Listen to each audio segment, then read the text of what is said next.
Chapter 3. Next we turned and went up along the road toward Bashan. And Og, king of Bashan, with his whole army marched out to meet us in battle at Edrei.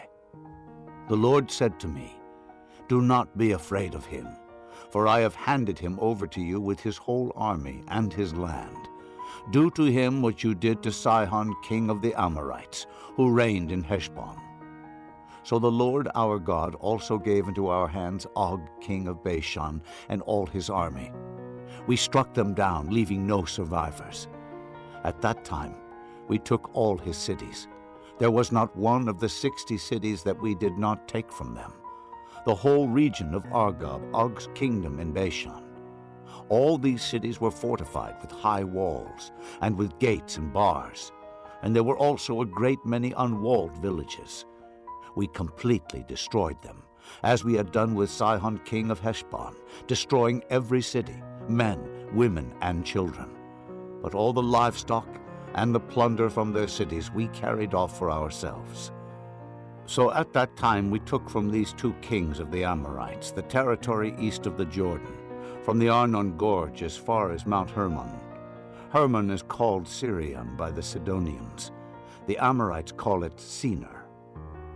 We took all the towns on the plateau, and all Gilead, and all Bashan, as far as Salakah, and Edrei, towns of Og's kingdom in Bashan. Only Og, king of Bashan, was left of the remnant of the Rephaites. His bed was made of iron, and was more than 13 feet long and 6 feet wide. It is still in Rabbah of the Ammonites.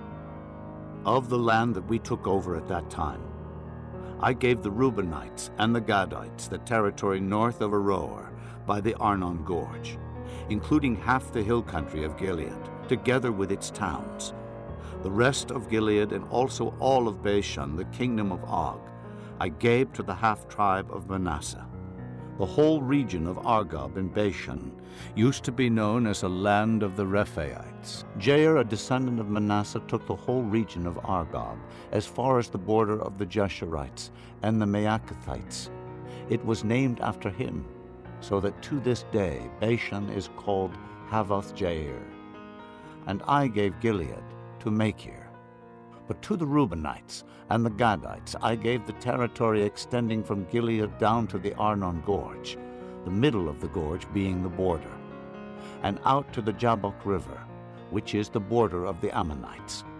Its western border was the Jordan in the Arabah, from Kinnereth to the sea of the Arabah, the Salt Sea, below the slopes of Pisgah. I commanded you at that time, "The Lord your God has given you this land to take possession of it, but all your able-bodied men armed for battle must cross over ahead of your brother Israelites. However, your wives, your children, and your livestock, I know you have much livestock, may stay in the towns I have given you, until the Lord gives rest to your brothers as he has to you, and they too have taken over the land that the Lord your God is giving them across the Jordan. After that, each of you may go back to the possession I have given you." At that time, I commanded Joshua, "You have seen with your own eyes all that the Lord your God has done to these 2 kings. The Lord will do the same to all the kingdoms over there where you are going. Do not be afraid of them. The Lord your God himself will fight for you." At that time, I pleaded with the Lord, "O sovereign Lord, you have begun to show to your servant your greatness and your strong hand. For what God is there in heaven or on earth who can do the deeds and mighty works you do? Let me go over and see the good land beyond the Jordan, that fine hill country, and Lebanon." But because of you the Lord was angry with me and would not listen to me. "That is enough," the Lord said. "Do not speak to me any more about this matter. Go up to the top of Pisgah, and look west and north and south and east. Look at the land with your own eyes, since you are not going to cross this Jordan. But commission Joshua and encourage and strengthen him, for he will lead this people across and will cause them to inherit the land that you will see." So we stayed in the valley near Beth Peor.